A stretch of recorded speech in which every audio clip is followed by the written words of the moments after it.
बिस्मिल्लाहिर्रहमानिर्रहीम। अस्सलाम वालेकुम स्टूडेंट्स, कैसे हैं आप? आई होप कि बेटा आप सब खैरियत से होंगे। तो आज जो है हमने अपना लेक्चर नंबर 8 स्टार्ट करना है क्लास 10th का। तो इसमें जो है वो हमने ट्रिग्नोमेट्रिक आइडेंटिटीज़ को जो है वो प्रूव करना है। ठीक है, सो ट्रिग्नोमेट्रिक आइडेंटिटीज़ कौन कौन सी हैं, उनका प्रूफ किस तरह से किया जाएगा, और फिर इन आइडेंटिटीज़ का जो यूज़ है वो आगे आपका जो है एक्सरसाइज नंबर 7.4 में होगा। ठीक है, तो उसके लिए बेटा देखें सबसे पहले कि मैंने यहाँ पर एक्स वाई एक्सिस जो है वो ड्रा किए हैं, एक्स वाई प्लेन ड्रा कर दी। उसमें जो है मैंने एक पॉइंट पी ले लिया कोई, और उस पॉइंट के कोऑर्डिनेट हैं एक्स एंड वाई, और यहाँ ओरिजिन से मैंने जो है एक एंगल बनाया स्टैंडर्ड पोजीशन में MOP। ये आपके पास जो है वो एंगल आ रहा है। ठीक है, आपका स्टैंडर्ड पोजीशन में एंगल है ये। ठीक है, तो अब यहाँ पर इस एंगल को मैंने नाम दे दिया किसका, थीटा का। और ये जो पॉइंट P है ये इस एंगल की इस टर्मिनल साइड के ऊपर मौजूद है, पॉइंट P।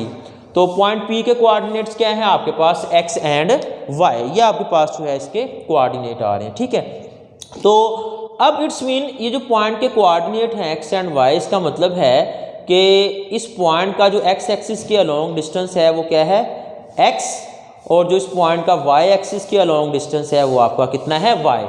और ये जो है आपका ये रिजल्टेंट r से हमने जो है इस लेंथ को OP यानी कि रेडियस या r से डिनोट किया हुआ है यहाँ पर। ठीक है, सो अब देखिए यहाँ पर मैंने फिर क्या किया, पॉइंट P से एक परपेंडिकुलर लाइन ड्रा कर दी जो x एक्सिस को पॉइंट M के ऊपर जो है वो आके मिल रही है।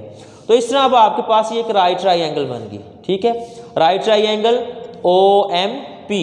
और देखिए यहाँ पर कि कंसीडर एन एंगल MOP, ये जो एंगल है MOP, ये एंगल किसके बराबर है आपके पास, थीटा रेडियन के। ठीक है, इन स्टैंडर्ड पोजीशन, ये एंगल आपका स्टैंडर्ड पोजीशन में है।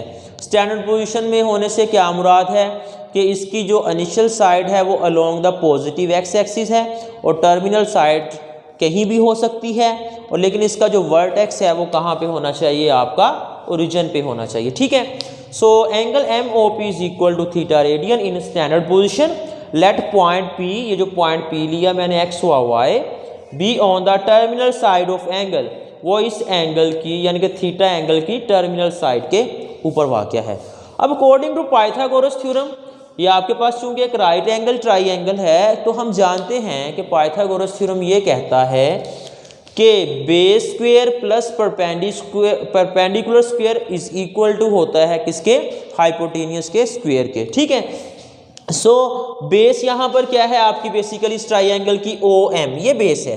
ठीक है, परपेंडिकुलर क्या है, ये जो आल्टीट्यूड होता है, वर्टिकल डिस्टेंस इसको होता है, वो उसको परपेंडिकुलर बोलते हैं, वो आपका क्या है MP, ये आपका परपेंडिकुलर डिस्टेंस है।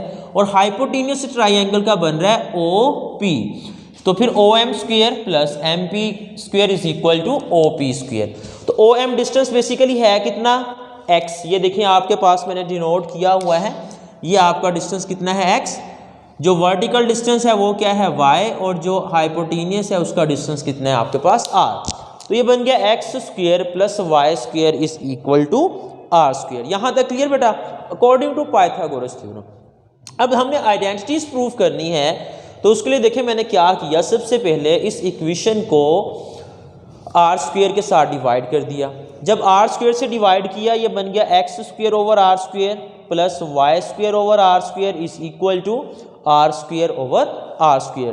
तो यहाँ पर देखिए बेटा, ये r स्क्वायर से r स्क्वायर तो कैंसिल हो गया, तो क्या रह गया आपके पास 1। x square over r square को मैंने होल स्क्वायर की फॉर्म में लिख दिया, x ओवर r होल का स्क्वायर, प्लस y स्क्वायर और r स्क्वायर को मैंने लिख दिया y over r whole square is equal to 1। अब देखिए मैंने आपको ट्रिग्नोमेट्रिक रेशियोज जो हमने पढ़े थे उनके फार्मूले बताए थे, उसमें मैंने आपको बताया था कि आपका जो साइन थीटा है it is equal to y over r, and cos theta is equal to x over r, and tan theta बराबर होता है y ओवर x की। ठीक है, तो अब यहाँ पर देखिए x ओवर r किसके बराबर है, कोस थीटा के। तो इसकी जगह पर क्या आ गया, कोस थीटा का square plus y over r किसके इक्वल है बेटा, आपका साइन थीटा के। तो इसकी जगह पर क्या आ गया, साइन थीटा का स्क्वायर इज इक्वल टू 1। तो कोस थीटा का होल स्क्वायर इसको हम लिख सकते हैं cos square theta plus sine square theta is equal to 1। तो it is very famous identity जो है ये आपने याद रखनी है कि cos square theta plus sine square theta का आंसर क्या आएगा आपके पास 1, यानी कि cos square plus sine square. और यहाँ पर ये जो एंगल आ रहे हैं ना, इन दोनों के एंगल ये सेम होने चाहिए, फिर उसका आंसर हमेशा 1 होगा।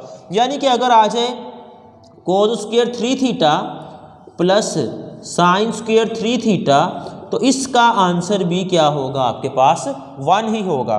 देखिए एंगल दोनों का सेम है, ठीक है। तो अगर एंगल सेम है और कोस स्क्वायर प्लस साइन स्क्वायर की फॉर्म में आ रहा है तो इसका आंसर हमेशा आपके पास 1 आएगा। क्लियर बेटा, ये फर्स्ट आइडेंटिटी आपकी प्रूफ होगी। उसके बाद नेक्स्ट देखें, मैंने क्या किया कि इसी इक्वेशन 1 को मैंने अब दोनों तरफ एक्स स्क्वायर से डिवाइड कर दिया। किससे डिवाइड कर दिया? एक्स स्क्वायर से। तो जब एक्स स्क्वायर से डिवाइड करेंगे बनेगा x square over x square plus y square over x square is equal to r square over x square. तो यहाँ पर देखें एक्स स्क्वायर से एक्स स्क्वायर कैंसिल हो गया, क्या रह गया 1। Y square over x square को आप लिख सकते हैं वाई ओवर एक्स होल का स्क्वायर, ठीक है बेटा।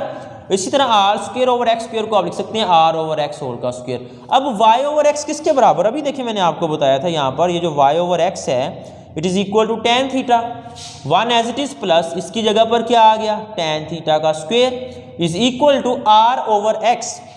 देखिए कोस थीटा किसके बराबर? एक्स ओवर आर के।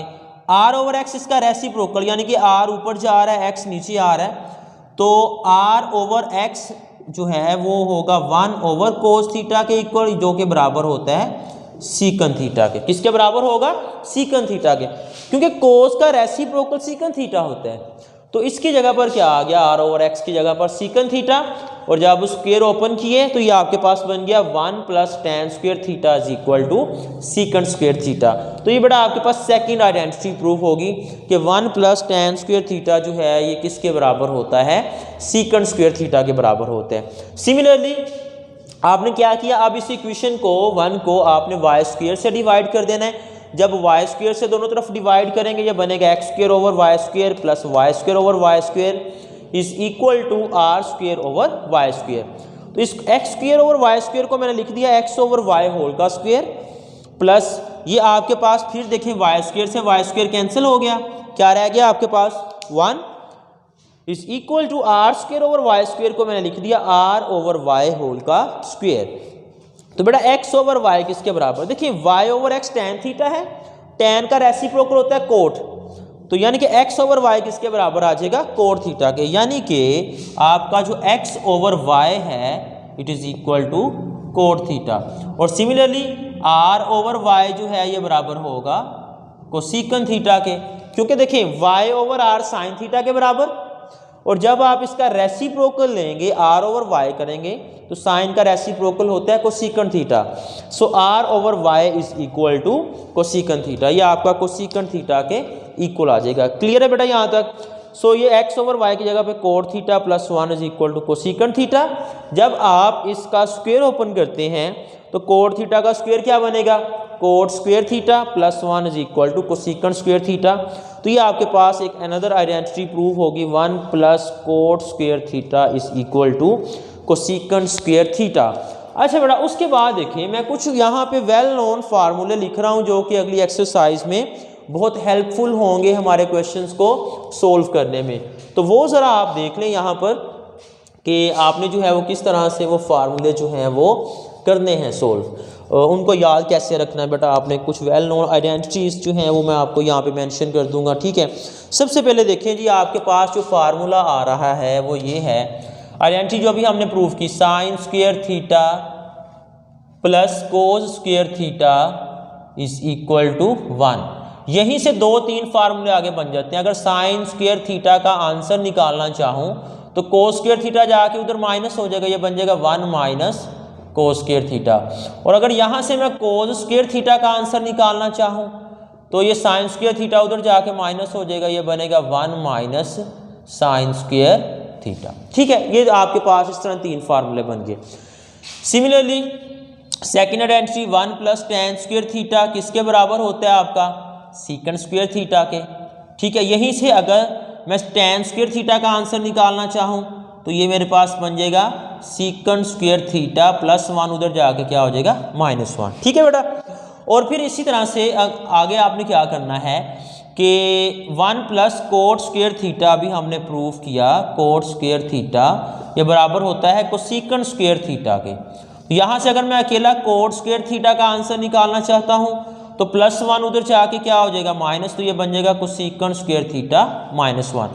उसके अलावा जो आपका tan थीटा है उसको आप tan थीटा को लिखेंगे sin theta over cos theta, इसके बराबर होता है। सिमिलरली जो कोट थीटा है वो बराबर होगा आपका cos theta over sign theta के। ठीक है। और अगर कहीं पे हमारे पास कोसेकंड थीटा आ जाए तो हम इसकी जगह पे 1 ओवर साइन थीटा लिखेंगे, क्योंकि 1 ओवर साइन कोसेकंड के बराबर होता है। सिमिलरली सीकंड थीटा आ जाए तो इसकी जगह पर हम क्या लिखेंगे 1 ओवर कोस थीटा। और अगर कहीं पे कोट थीटा आ जाए इसकी जगह पे हम 1 ओवर tan थीटा भी लिख सकते हैं। तो ये बड़ा कुछ आपके पास वेल नोन फार्मूले होंगे जिनको यूज़ करते हुए हमने जो है एक्सरसाइज नंबर 7.4 को सोल्व करना है। ठीक है। तो फर्स्ट आपका वर्क ये है होमवर्क कि आपने जो है आप इन सारे फार्मूलाज को अच्छी तरह से, ये जो आइडेंटिटीज़ आ रही हैं आपके पास बेसिकली, इनको आपने अच्छी तरह से याद कर लेना है। ठीक है। अगर आपको ये अच्छी तरह से याद होंगी तो फिर इंशाल्लाह एक्सरसाइज नंबर 7.4 में आपको कोई भी प्रॉब्लम नहीं होगी। आई होप कि आपको आज के लेक्चर की समझ आ गई होगी कि ट्रिग्नोमेट्रिक आइडेंटिटीज़ कौन सी हैं, तो ये कैसे प्रूव की जाती हैं आपके पास। ठीक है। उससे आगे फर्दर फार्मूलाज जो हैं वो किस तरह डेवलप हो जाते हैं। अगर किसी भी क्वेश्चन में आपको कोई प्रॉब्लम हो, ठीक है, कोई इससे रिलेटेड क्वेश्चन हो तो आप मुझे जो है वो कमेंट बॉक्स में कमेंट कर सकते हैं ताकि आपके सॉल्यूशन जो है आपको प्रोवाइड कर दिया जाए। Thank you very much.